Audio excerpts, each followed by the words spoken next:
Now we will have the report of the CSU Alumni Council. President Morales. Thank you, Chair Eisen. Well, I wasn't going to start with this, but since you brought it up, I also went to the eclipse. I was at Madras, Oregon, right in the totality. And I will tell you, I completely agree with the migration statistic, because at 7 hours to drive 70 miles after the eclipse, when everybody got in the same car at the same exact time, Central Oregon and most of the path of the eclipse was not equipped for the amount of people that showed up. But 2.5 minutes of life-changing experience, absolutely will not miss the next one. But thanks for those amazing pictures, because those really did illustrate it much better than my iPhone camera took. That kind of looked ridiculous. The first thing I wanted to talk about, I wish I had a great theme and it was a great communicator like Chair Miller, but I'm not, so I'm just going to go for it. We had our fall meeting a couple weeks ago at Channel Islands, so special thanks to President Beck for hosting us. Your campus is amazing. Your staff was awesome. We happened to be there on move-in day, and I will tell you that the Alumni Council wants to move in there. Camarillo is a place to be, so thank you so much for hosting us. We really appreciate it. As you probably remember, the focus of this meeting was career preparation. The Alumni Council has engaged in the grad initiative on those two fronts, career preparation and students' basic needs. So we were joined by several leaders from the campus career centers, which I think was very important, because oftentimes career centers are organized in student affairs, while alumni relations are organized in advancement. So to get that cross collaboration was very important. We heard really, really good programs and really great ideas, particularly from Cal State LA, CSUN, Dominguez Hills, and Channel Islands. So they're doing some great work, and I think all the other campuses had a lot to take back to develop relationships. And sometimes it's as easy as walking over to the Career Center and introducing yourself. And we had a lot of great examples of what we could do. I also wanted to thank Dr. James Miner and Marianne Jackman for being there. It really means a lot to our our Alumni Council to have a central office there, really explain, maybe demystify some of the myths that you might hear when you read about this proposal in the media. We really do appreciate that. And again, of course, to Dr. Blanchard, thank you for continuing to include us. And we really look forward to having alumni representation on at least one of the pillars of the grad initiative moving forward. We're currently working on our next meeting, which will be held at Cal Maritime in the spring. Very excited about that. We've got already plans to go on the boat, so everybody's very excited to do that. That meeting will focus on students' basic needs. So we are hard at work trying to put together a program that will really have some meaningful takeaways on what we can really do as alumni to help students that are really struggling. That was the meat of our meeting. I had two just kind of highlights that I wanted to also bring up. Chair Eisen, you mentioned the first. I'm very excited. We surveyed our alumni board and had overwhelming support to begin the transition to a zero waste type organization. Of course, as you know, that means not only reducing printouts, but it means replacing bottled water with either boxed water or even water pitchers and reusable glasses, washable, recyclable place settings for meals. I went to Humboldt State, so this is in my DNA. It's been something that we've been doing for a long time up there, so it was just a matter of time. But Chair Eisen, it was your leadership that really helped push us that direction. The second highlight is DACA. I know we've talked a lot about it today, and I'm very pleased to announce that at noon today, the Alumni Council will be releasing a statement supporting our DACA students and employees. First, we would, of course, want to thank the Chancellor at CSSA, their leadership for all that amazing work in DC last week.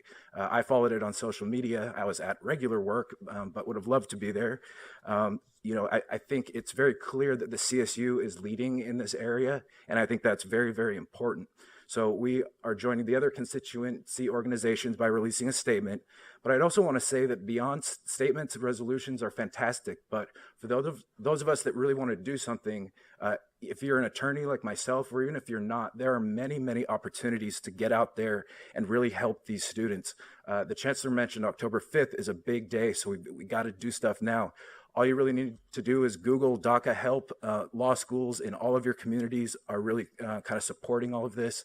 Legal clinics, that's what they're there for. I was part of that when I was in law school, and the demand for DACA was high then, and you can only imagine the amount of really, truly worthy people that need to get their applications or their renewals in, by October 5th. So we're very happy to be supporting the CSU on that. You'll see the statement later today.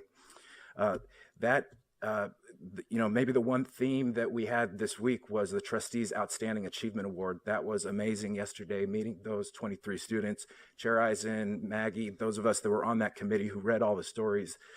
The rest of you didn't hear the half of it.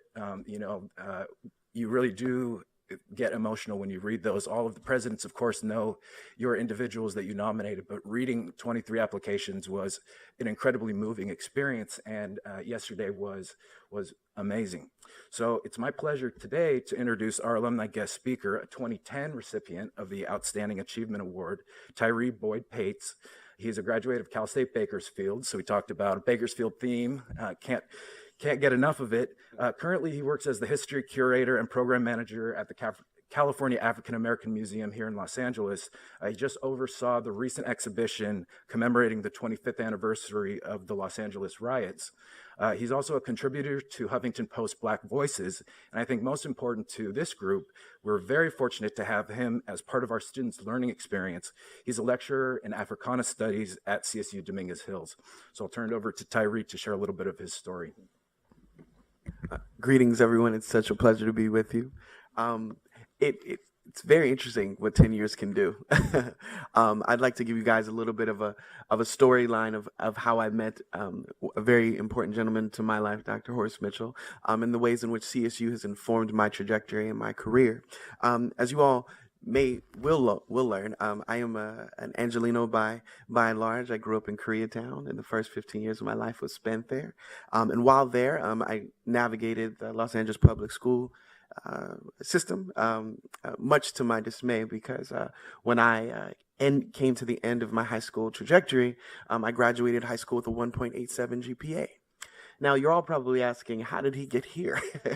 And that's really the entry point. Dr. Horace Mitchell, at the same time in 2007, was involved with Super Soul Sundays, which was up and down California, courting Black churches on outreach to Black students who may have been needing extra assistance, whether it be educational opportunity programs and the like. What Dr. Horace Mitchell didn't know was that I was in those pews. And his efforts at West Angeles Church of God in Christ and the relationship that Cal State Bakersfield had built with that church would have lent me the opportunity to go to get a 4-year university education. So I want to give him some recognition for that. As I embarked at Cal State Bakersfield and met Dr. Coley, who's also here. Hi there. I found myself there, and I had a new lease on life. I graduated with 1.87 GPA, but I owed it to my community as well as Cal State Bakersfield to make an impact. And so my freshman year, unfortunately, my mother passed away. And so as a legacy that I wanted to pay to her, I wanted to succeed. By and large, in 2010, I was recognized by Cal State Bakersfield with the Board of Trustees Award for my success. And I also found myself on the Dean's List 7 times and other merited awards, which I was very proud of. Very soon after, I was on a McNair Scholar, and that McNair Scholarship would lend me the opportunity to go to Temple University and get my master's degree in African American Studies. And all of that was because of the fostering, the cultivation at CSU Bakersfield for ethnic studies at the time, and also the continued trajectory. After Temple University, I heard about wonderful university called Cal State Dominguez Hills, who had an opportunity to be a part-time faculty as an adjunct professor in the Africana Studies Department last year, which would lend an opportunity to work at the California African American Museum as their history curator.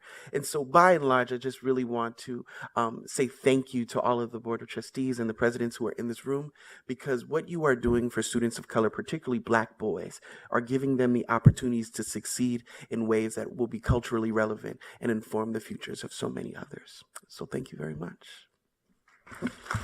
Thank you, Tyree.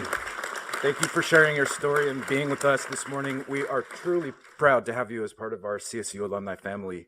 Thank you, Chair Eisen. That concludes my report. Thank you so much, President Morales, and thank you for that wonderful story.